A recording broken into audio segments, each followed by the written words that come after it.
The name of the conference is Public Cloud, the good, the risks, and the audit. So we'll be in 3 sections.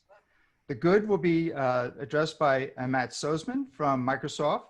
He'll cover why we're losing the cybersecurity battle, the cyber battle, and how embracing the cloud will help address that. The risks will be a combined panel of CSA and ISACA. We're going to look at the paper put out by CSA, the top threats to cloud computing, the egregious 11. And we'll finish up on the 3rd session with audit with Loren Schwartz, who is with Cont Company, a partner, and we'll be covering auditing the cloud. Okay, we're going to begin session number 3. Let me introduce Loren Schwartz. Loren is a partner with Cont Company. He's their assurance practice leader. He has more than 25 years in information system audit. And he's going to, he's actually directed Cont Company's major information technology reviews and audits. So he knows the subject very well. What I like most about Loren is he's got such a positive attitude. So I always enjoy talking to him and hearing him speak. He's going to discuss the challenges that cloud presents. So Loren, thank you for joining us. Thanks, thanks, Cal. This was an awfully humbling experience to follow the panel we just had, and Matt earlier. That is an amazing group of super talented cybersecurity professionals. It reminds me of how hard it really is to be an IT auditor, frankly, because what we do for a living is we have to be the jack of all trades. You know, we don't get to necessarily spend a career specializing in identity and access management or privileged account management tools like CyberArk. You know, from project to project, we're asked to pivot and learn and pivot and learn. And so my technical skills, they'll never be as strong as the speakers we just heard from. My area of expertise is internal controls. I audit for a living, just like many of you do. It's great to see so many familiar names in that participant list. I wish we could be in person to see each other. I voted for in-person ISACA meetings, despite scraping my car in that tight parking garage at the Holiday Inn in Roslyn. I still prefer to be there in person and look forward to when we can do that again.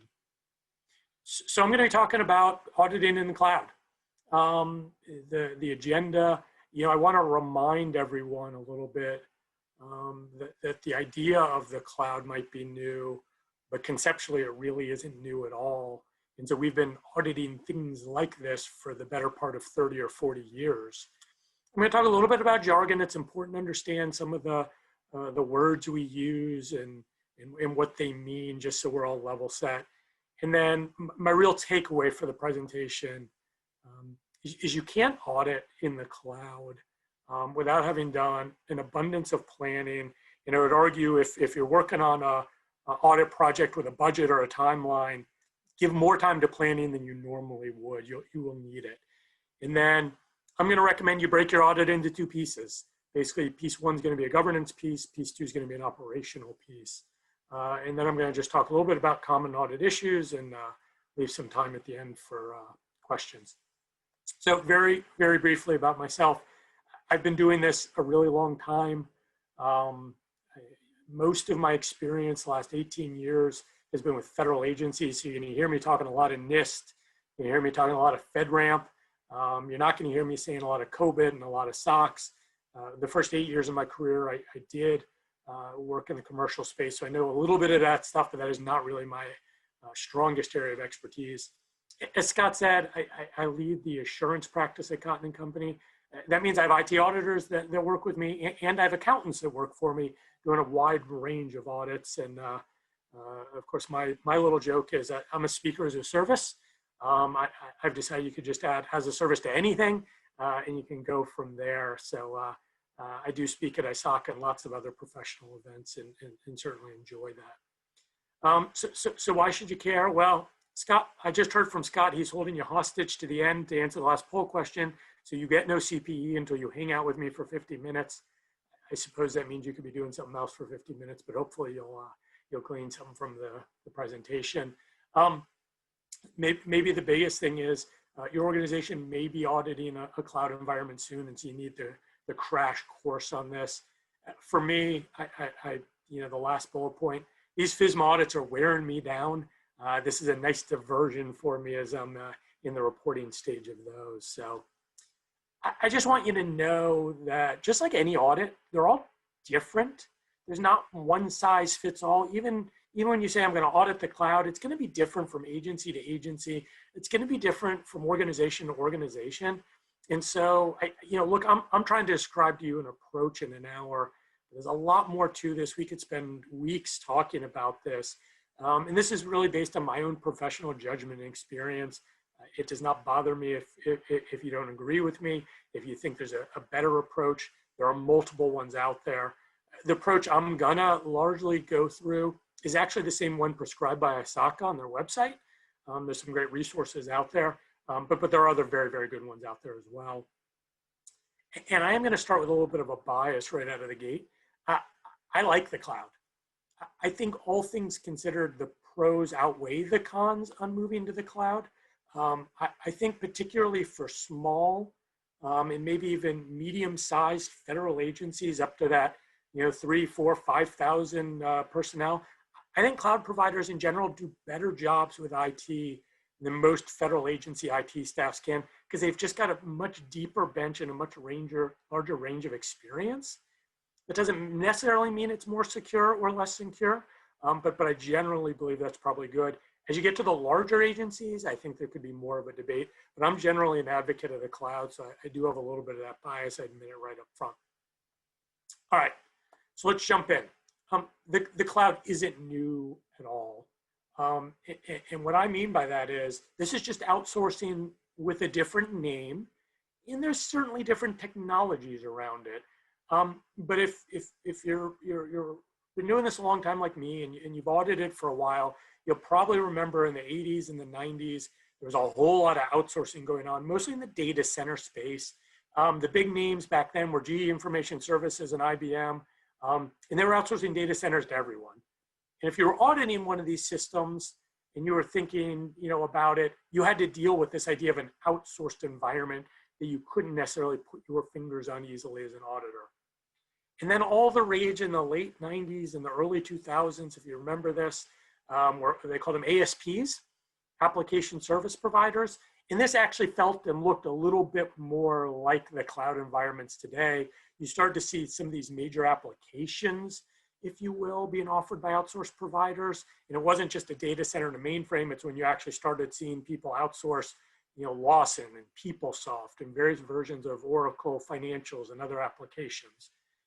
The migration, the cloud is built off newer technologies.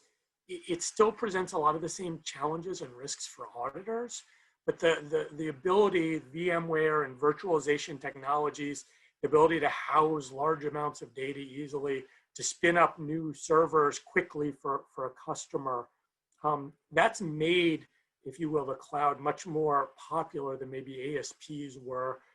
The propensity of very high bandwidth to put a powerful machine, right in my basement to get to that bandwidth, that's made the cloud that much more powerful. So these audit risks that we might have been aware of in the past and maybe even had to audit, they've really become the forefront in the last decade for us. But you should remember, this is not brand new. We've had to conquer some of these challenges before. Some of the main takeaways I just want to make sure we understand. It's not new. We're going to really try and cover two topics, governance and operations, as we think about this. Those are really the two areas I want to pattern our cloud audits around, if you will. The big struggle with some of these is just trying to identify where does that control live and who owns that control. And that's a lot of what we're going to talk about in this planning phase that I talked about. One of the real struggles, and auditors will recognize this, the cybersecurity professionals you spoke may not be as in tune to this. The auditing profession understood this idea of outsourcing and the risks it presented when we wanted to audit. And they came up with SAS 70, Statement Auditing Standard 70, back in the early 70s, 1972. And that was really built around some of this IBM and GE information stuff, but it really came out of pension plans. So you had big banks offering and managing pension plans for hundreds and hundreds of corporations. And those were material line items on financial statements. And what you started to have was all the audit firms that were auditing companies that had large pension plans now going to these banks like Mellon Bank back in the day. And so you had hundreds of auditors showing up to all audit these things. And the AICPA realized, well, that's stupid. Why don't we audit once, use repeatedly? And so we came up with this idea of SAS 70 to really help the auditors understand and audit these outsourced environments and maybe not have to go to them and rely on another auditor. And so this has evolved. Many of you probably are familiar with the statement on standards for attest engagements. SSAE 16 was really maybe the one we used for a while. 18 is the most recent one, published a few years back. One of our struggles in auditing the cloud, particularly in the federal space, GSA came up with this program called FedRAMP, and I'll talk about it a little more. And they had a working group trying to figure out this ability, this idea of do once, use repeatedly. And there's a big working group that was trying to work through how this was going to get addressed. And basically, there were lots of CPA firms in that working group that were all basically saying, we don't really need FedRAMP. We already have a solution in the audit community. And that's these SSAE 18s now, but at the time we were talking, it was still SAS 70s, about to move to SSAE 16. And FedRAMP and GSA basically poo-pooed that idea and said, no, we're going to take ownership of this, and we're going to have FedRAMP and the Joint Authorization Board, the JAB. And so now you have a little bit of this conflating of things, the FedRAMP authorization, while you still have this idea of someone asked this question earlier, of SOC attestations out there as well. And that creates a little bit of confusion actually in the marketplace, particularly for auditors. And I'm going to talk about this a little more as well. All right, so terms you should know. Let's start with FedRAMP. FedRAMP is the Federal Risk and Authorization Management Program. It's a GSA program. They own the program. And I'm a big proponent of the program, even though they ignored the audit industry standards and what the audit industry was doing. But GSA came up with this program that basically said, building off the RMF, the Risk Management Framework in 837, Rev 2, and building off the SA&A processes that are baked into 837, said, look, we can do that once, go through that SA&A process, move into continuous monitoring and authorization, and allow all the agencies to use it. Do it once, use it many times. That was the model, that is the model today. You can go to the GSA webpage, to the GSA marketplace, and you can see there's a public listing of everyone who is FedRAMP authorized, which products are authorized, which cloud providers. And so what they're doing is they're authorizing these vendors, these cloud providers, for basically doing business with government agencies. And that is the FedRAMP program.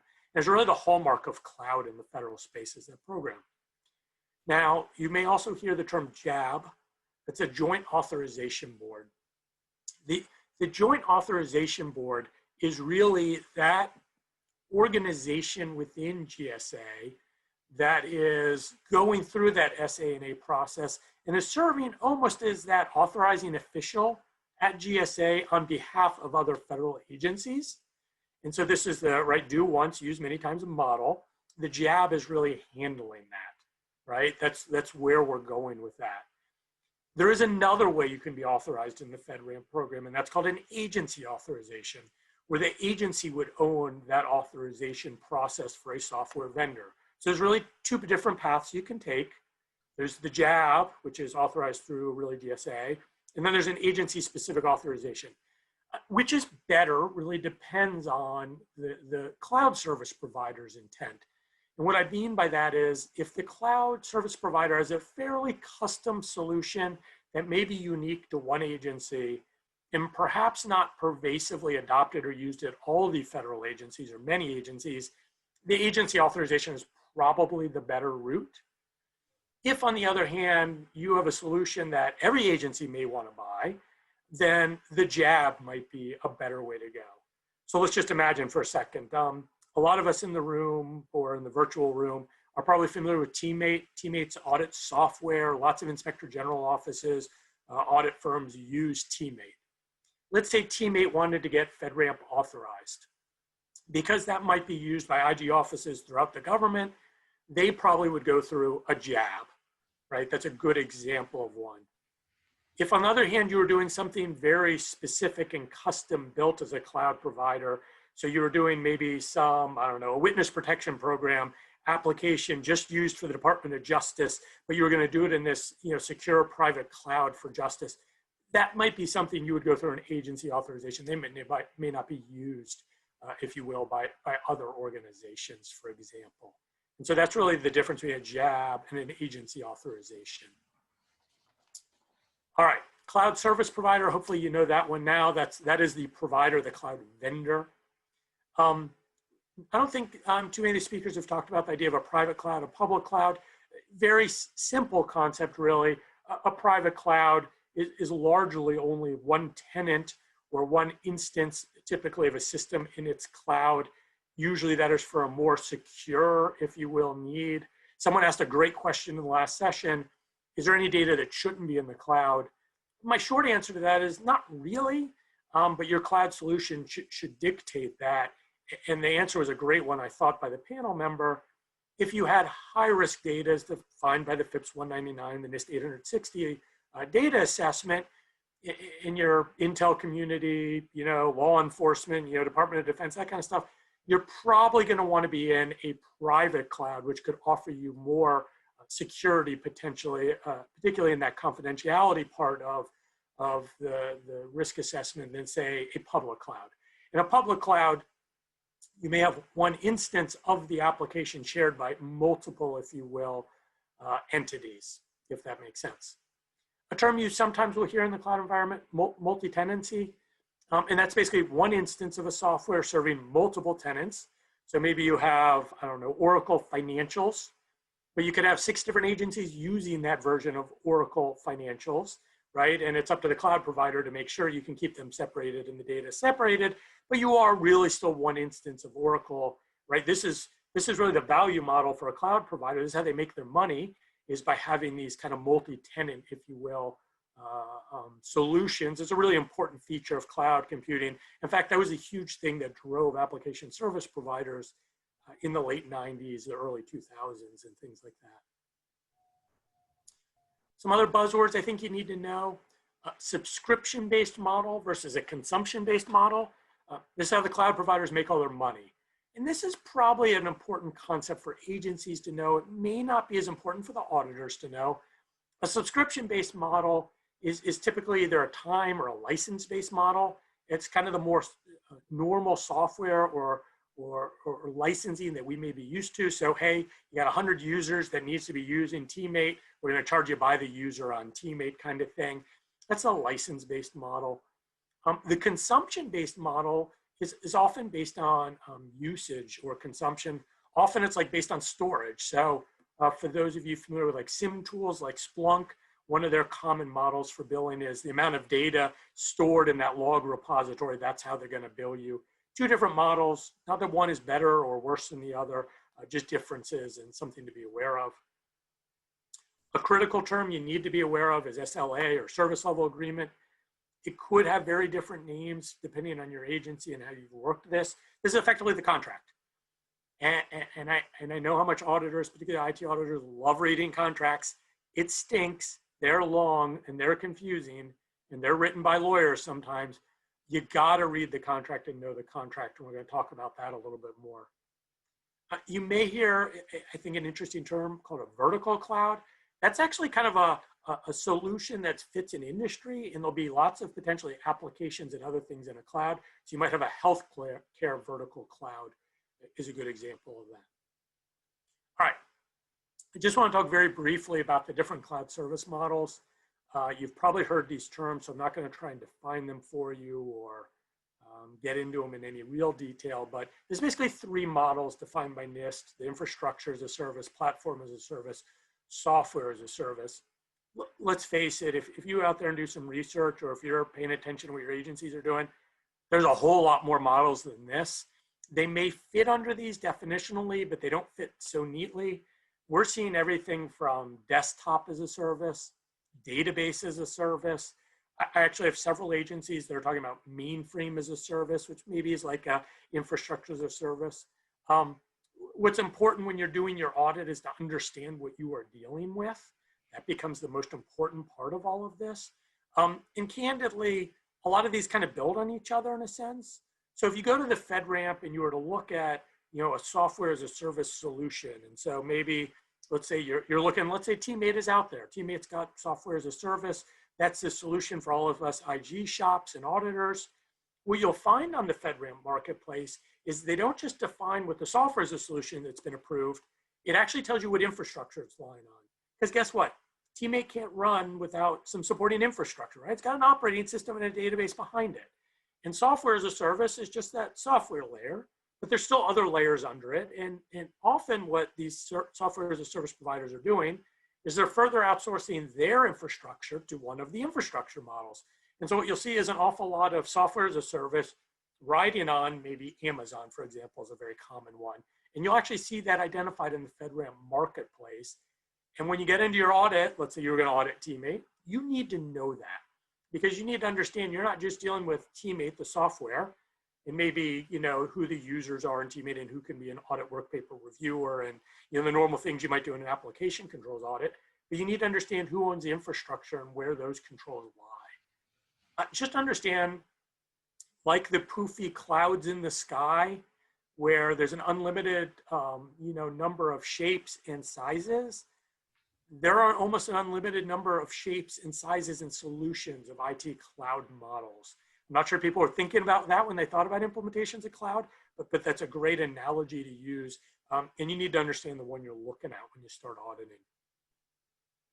All right, so where do you start? How do you attack this? I guess I would start with this question. Are you auditing your agency's general adoption of the cloud? Hey, my agency has decided we're adopting the cloud. I need to do some type of an audit of that. Or have you picked something specific like Office 365, whatever it might be. And that's going to start to help drive a lot of this. I would offer this if you don't even know where to start, if you haven't even been able to ask that question. If your agency's adoption of the cloud has not been audited, I would start there. And the reason I would start there is that's going to provide you a really good governance framework baseline to understand what your agency hopefully will do with all of your cloud providers in the future your agency adopts. And you will probably point back to that audit and that report over and over again as you drive deeper into your agency's operations. So I wouldn't, if you haven't audited your agency's adoption of the cloud, I wouldn't necessarily dive right in and start auditing Office 365. I would make sure you cover this governance component. They both could be covered in one audit if you wanted, but I would make sure you get that baseline understanding first. All right, so let's jump into our planning. I just can't emphasize this enough. You got to get the contract. You got to read the contract. You got to know the contract between your agency and the cloud provider. You have to know what has been procured. And what you're really looking for is the delineation of roles and responsibilities. One of the biggest hurdles is understanding who owns what in the solution. Lots of agencies who have struggled with IT, with lots of problems in their IT, think that the solution to all of their IT problems is go to the cloud. Because if I go to the cloud, it's not my problem anymore. I've just outsourced controls. I'm done. And of course, we all know that it couldn't be further from the truth. I have several agencies that have done, I think someone referred to the model as lift and shift. They took kind of their old legacy application that as auditors, we've been beaten up for years and with all these recommendations. And they said, if I just move it to Amazon, Amazon will save the day and I'll be great. Amazon might cure some ills around infrastructure controls, patch management, but if you took that same old application that was kind of broken and busted in your own IT environment, and you took that broken, busted application and you moved it and put it on an Amazon environment, you still got a broken, busted application. You didn't solve your problems necessarily. And so one of the panel members earlier had the perfect point, which was, why did you move? And so just understand, you're going to have to identify, and this is what your plan is going to be all about, figuring out where the controls lie, who owns the specific things that you're trying to get after, okay? So some things to consider. Can you get to the systems and internal control documentation? One of the most important things we start almost every audit of every system with is I get my auditors to get the SANA package. I want to see the system security plan. I want to see the latest security assessment report. I want to see the initial risk assessments. I want to see the POAMs. I want to get an understanding of that system right out the gate. And if there's a well-done system security plan, you can read about the controls. And you can now see what's inherited. You can see what's a hybrid control. You can see what's owned by the application itself. The problem when you're dealing with a cloud package is you may not be able to get your hands on that package easily. If it was done by the JAB, the GSA, they did it, you're going to jump through a whole lot of hoops to get access to that package sometimes. I know lots of auditors have been able to get hands on packages. I've known some auditors meet some real brick walls and have to really work through the process. So you need to see if you can get that. Your agency may not have that full package. They may have done something skinny down in terms of a package, just trying to identify what they own. But you've got to get your hands on that. And I would read that as part of planning so you can really understand it. What are you looking for? Hey, look, when you read through a security plan, you start in access controls, you jump right in and you look at control AC2. AC2 is that basic access management control about provisioning of users and deprovisioning of users. It's got the basic control about segregation of duties, right? You want to know who owns that. Who's decided what the segregation of duties is? Who provisions a user and deprovisions a user? Does my agency have a role in that process, or is the cloud provider handling that role? These are the kinds of things you're trying to look for because when you write your audit program, you need to know, am I going to my own organization? Am I going to my folks to understand this? Or do I have to understand and go to the cloud provider, right? Who's doing the scanning? Who's triaging those scan results and working those deficiencies that were found? You might even have more rudimentary problems, and you might start with control AC-1.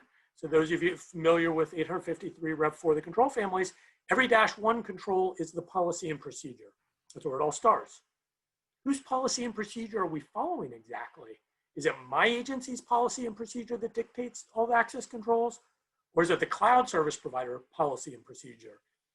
And because every environment in cloud adoption is slightly different, it takes a really long time sometimes to figure this out. And this will really dictate your work program, if that makes sense.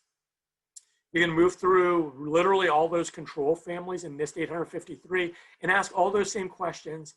And you might be doing lots of inquiries and lots of reviews of this base documentation before you can get those answers.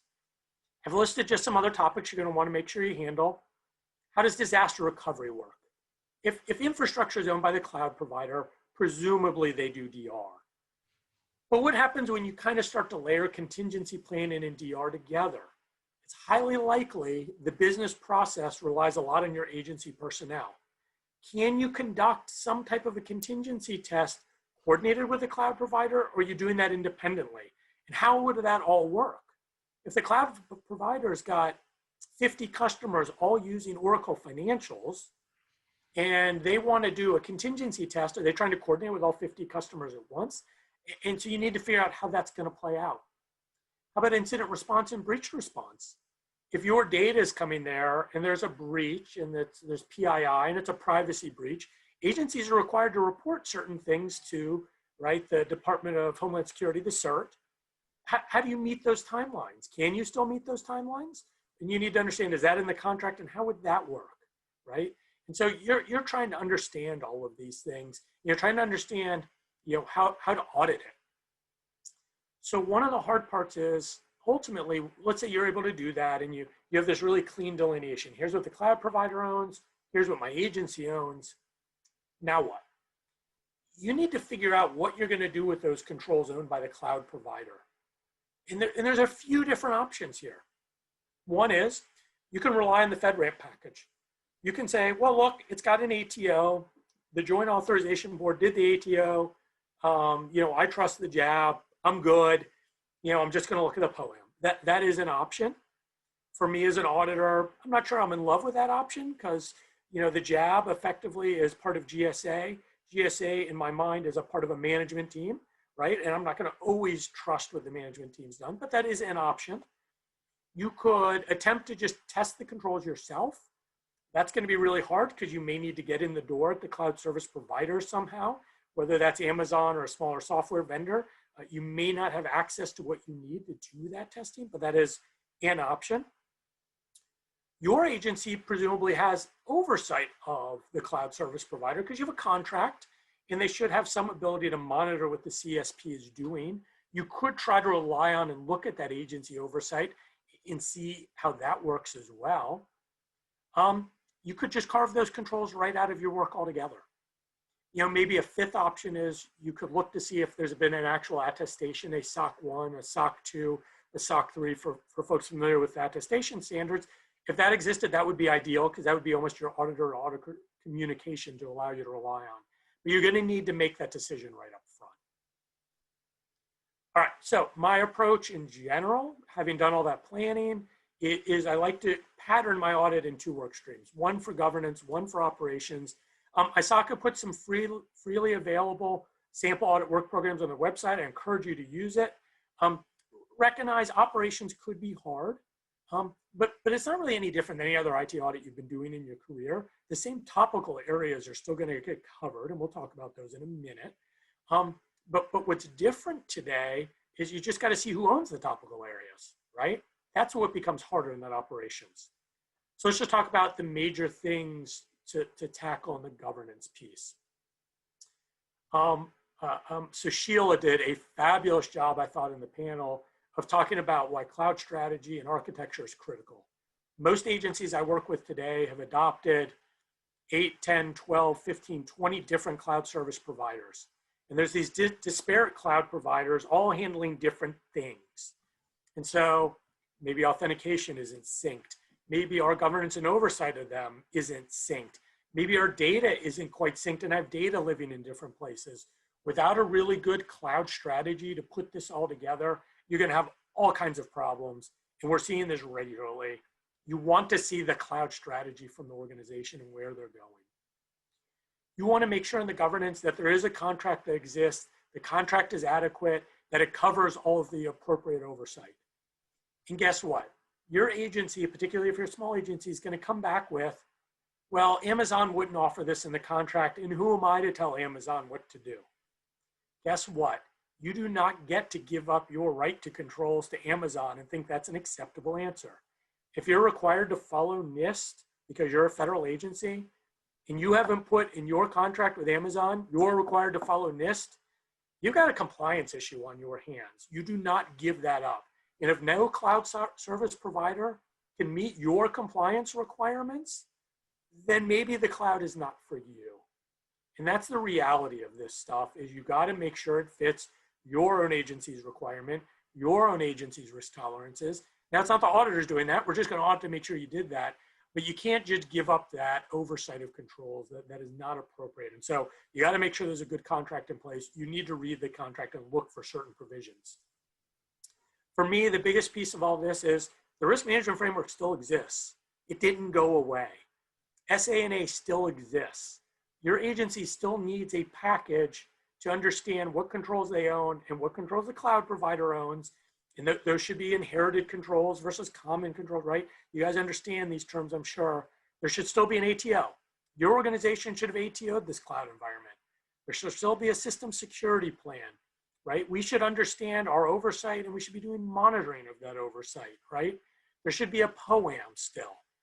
All those things still live in this cloud environment, even if I have Amazon hosting the system and some software vendor managing it. There are still going to be some controls.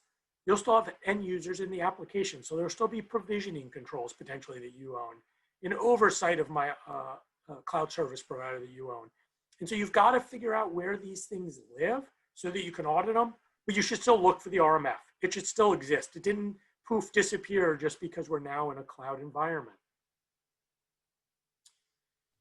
Procurement process. So when your agency procures a cloud, all those same requirements that we always had before still exist, right?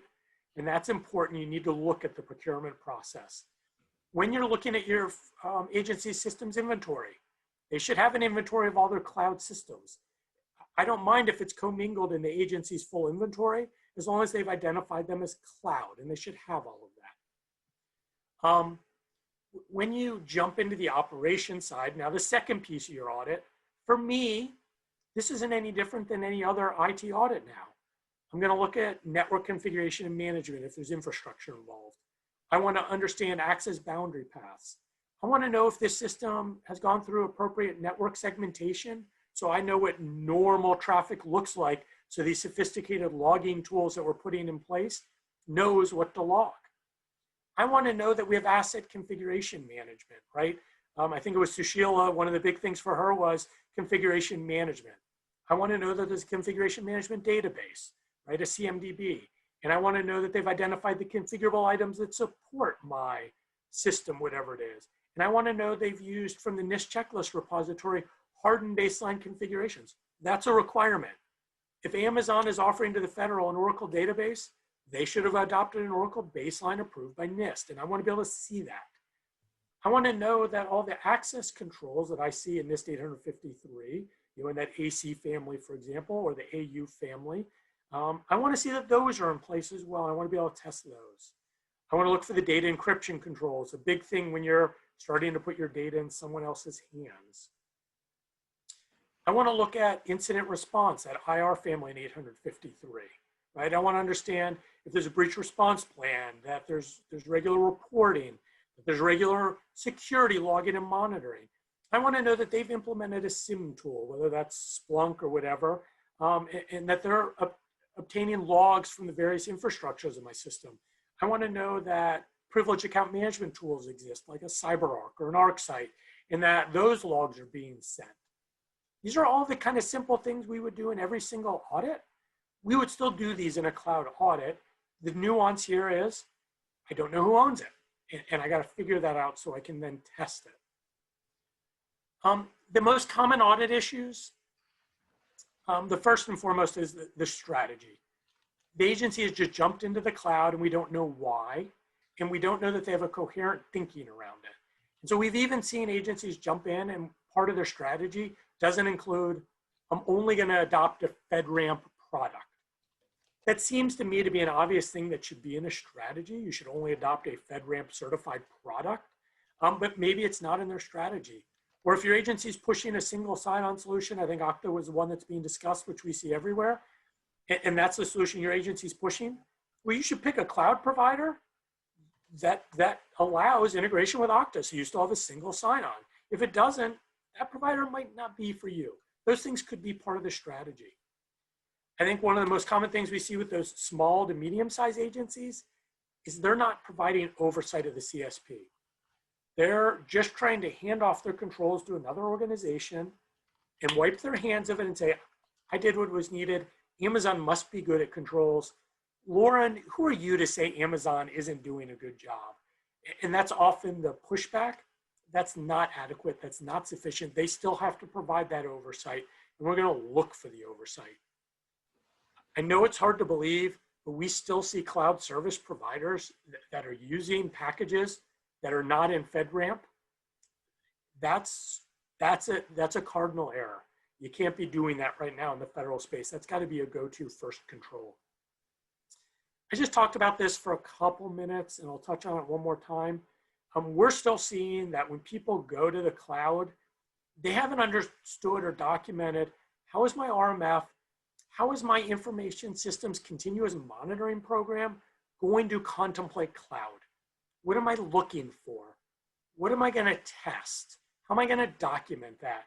How does that sit in my POAM? They've done a really poor job of that in general. And so you should look at the continuous monitoring strategy and see how it's incorporated cloud, for example. And you should look at that RMF to see if they've been able to alter it, wherever it might look like, to adopt to that cloud environment as well. It's a super common finding. And it's actually probably the easiest one to get to in your audits. So I know I went through a lot of content very, very quickly. I think maybe the three most important things I just want to touch on again, and then we can pivot over to questions. And I haven't been watching, by the way, the chat, so I apologize. But the three most important things, cloud's not new. If you've ever done auditing of outsourced entities or environments before, you should dust off that work program, look at it again, and see what still applies. There's plenty there you'll find still makes sense. Like you probably looked at the contract before, for example. Expect to spend more time in planning. You know, if your normal audit, in our normal audits, I'd say 15 to 20% of our budget is typically consumed with planning. If that's similar for you guys, you know, I would plan for that maybe to get closer to 30%, or plan to just have a much bigger audit timeline and scope of hours, because it's going to take you a while to plan. Don't shirk on the planning. It will cause you heartache later when you're trying to execute audit steps. And then the other big thing, the risk management framework, 837 Rev 2, this idea of risk assess your systems, identify a baseline, identify controls, document controls, implement controls, assess controls, build the POAM. That still is completely relevant in the cloud environment. Don't skip that, don't ignore that, and remember that. All right, so that concludes the remarks I wanted to share with you guys this morning. I guess from there, I'll pivot over, Scott, maybe to, I don't know if people have been collecting questions and things like that, Yes. but happy to take on questions. Well, Loren, thanks once again for a thorough and well put presentation. It's a good presentation when you learn something, and there's no question I learned. I'm sure others have well. Nicole has been monitoring the chat. Nicole, are you unmuted? So there is a question. Somebody wanted to know if GSA was part of JAB. Kind of the other way around. The Joint Authorization Board is really an offshoot of GSA, but the JAB has kind of grown.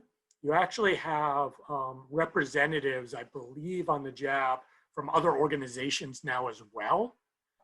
So it started out as a GSA committee, I think.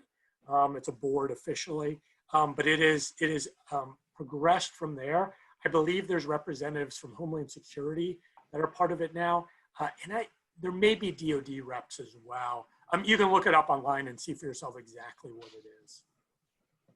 Okay, and also someone asked if does SSAE 18 map to the 853 controls? No, not really. SSA 18 does have control objectives. It is from the AICPA, so it's not a federal thing. It's the accounting and auditing standard. So it applies to commercial entities, federal entities. So it's got a higher level, if you will, framework of control objectives per se. And it leaves to the auditor their own professional judgment of what they want to contemplate, if you will, in that audit. It still covers things like confidentiality, integrity, availability, privacy controls. It covers those concepts, but it doesn't really map cleanly, if you will, to NIST 853. Although you certainly could map it, I'm sure, but it does not. Okay. And then I also have one here that says, how do SOC reports fit in cloud audits? So a cloud provider, one that's really thought this through, has probably done a SOC, which is an attestation, a system organization controls, has done an attestation of theirs, and will actually share that with customers. So we actually see this in some of the federal shared providers. So like for the payroll providers in government, right, the National Business Center, Department of Interior, the National Finance Center, they do a SOC attestation that's done by a public accounting firm, and they'll give that to all their customers. And that attestation report tells you all the different control objectives that were tested, and it actually shows you their work program. It says, I picked 20 of these, and there were one failure, and that was an exception or not an exception. And so a SOC audit can cover a cloud provider if you get the right control objectives in it, and can serve to give us comfort as auditors for those cloud providers. You have to ask that as part of planning, is there a SOC audit, and has that been provided to the agency? Many of the organizations don't. Amazon, for example, has SOC attestations for most of their environments. And if you're having problems finding that, get in touch with me. I have a good relationship with someone over in Amazon's governance, risk, and compliance group who touts their SOC audits all the time. Will be happy to point us in the right direction, for example. A lot of the cloud providers do have SOC attestations.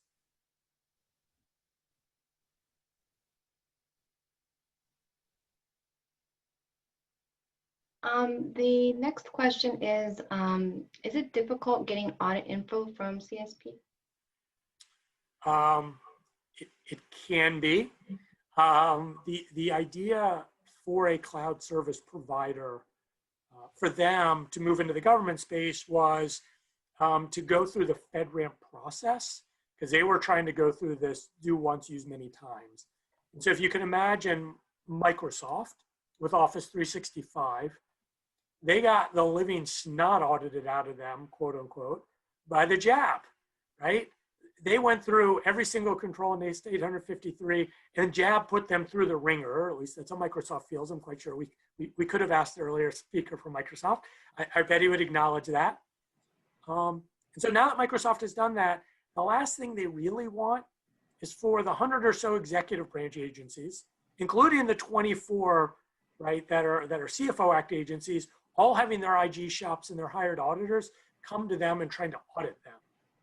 So if it's just a matter of, can I get your documentation? Generally, you can negotiate with GSA and talk through it, and you can get access to documentation, the ATO authorization package. But if you want to go further than that, like, let me see Microsoft's policy on access controls, or, hey, I want to start pulling this population of stuff that Microsoft owns, you're going to have a much bigger problem on your hands, and you're probably going to hit a brick wall. If it's documentation only that the JAB would have as part of the ATO, you've got a shot. And then it's just going to take some talk and a little bit of time, and you need to start that planning, because there can be a little bit of latency in the government environment where agencies talk to each other and there's NDAs and legal agreements, and we all agree what can be used. And they may ask you to sign NDAs, things like that. But generally speaking, you can get the documentation, but to the point you start to get to Microsoft proprietary stuff, you're going to struggle. Let's take one more question. Sure. Okay. Which SOC reports are relevant for financial statement audit, type 1 or type 2? So SOC 1 may be conflating issues. So there are 3 types of SOC reports: a SOC 1, a SOC 2, a SOC 3. A SOC 1 is by definition an attestation over internal controls for financial reporting. So a SOC 1 is the one you want for financial statements. The SOC 2 and the SOC 3 are based on the trust service principles put out by the ICPA: security, confidentiality, availability, right? So that's what I will call your more blocking and tackling IT controls attestation, having maybe nothing to do with financial controls. In the SOC world, for a SOC 1, 2, or 3, there's either a type 1 or a type 2. A type 1 is a test of controls of design. Did you design the control correctly? So for example, in access provisioning, do you require a supervisor to approve a user's access? Did you design it appropriately? That's a type 1 report. The auditor is only giving you opinion, are the controls designed effectively? They're not looking at whether they're actually in place. They're not pulling a sample. A type 2 report, which is the only type of report you should really rely on. So a SOC 1 type 2 would be internal controls over financial reporting, including tests of operating effectiveness. Those are the ones you can actually rely on, because that means the auditor who did that SOC report actually pulled samples, tested operating effectiveness. Not only are they concluding the design is okay, yeah, the supervisor's got to approve it, but they pulled a sample and said, and yeah, they're actually doing it, right? So you can only rely on the type 2s. The type 1s, frankly, aren't really worth that much to auditors because they didn't go far enough. Organizations often will do a type 1 when they're just building out the control environment and they're trying to make sure they've designed everything appropriately. It's a stepping stone to getting to a type 2. So 3 different types of reports: SOC 1, SOC 2, SOC 3. The SOC 1's for financial reporting. And then within each of those is a type 1 or a type 2. I think we're there. Thank you, thank you, thank you. Loren, great presentation. Thank you for taking the time and putting together such a quality presentation. You might not have seen the chats, but people were very happy with it. I'm not surprised. So we're going to send you a small gift that will be within audit guidelines as a thank you for your help. We'll see you next time. I appreciate it, Scott. Thanks for having me. That concludes our session 3. I also want to let you know that this is not just a 1 or 2 person effort. Actually, it's a team of about 20 people that have put this conference together. It starts with Jose Torres, who is our director of programs. He had this on the calendar a year ago and started framing it based on the feedback that he was getting from people. In the last 4 months or so, it's been an intense push, and he's been the one leading the charge on all that. Ken Myers, our director of communications, is one who's handled all the social media. And if you've seen some of those, he does an excellent job. Thank you to Nicole for stepping up and handling all the questions and answers. Of course, our speakers, if you've ever spoken, you know that a lot of hours go into preparation, and you can see they gave some quality presentations. That means time was put into it and a real effort. The CSA board has been marvelous in their joining in to support and provide excellent panelists.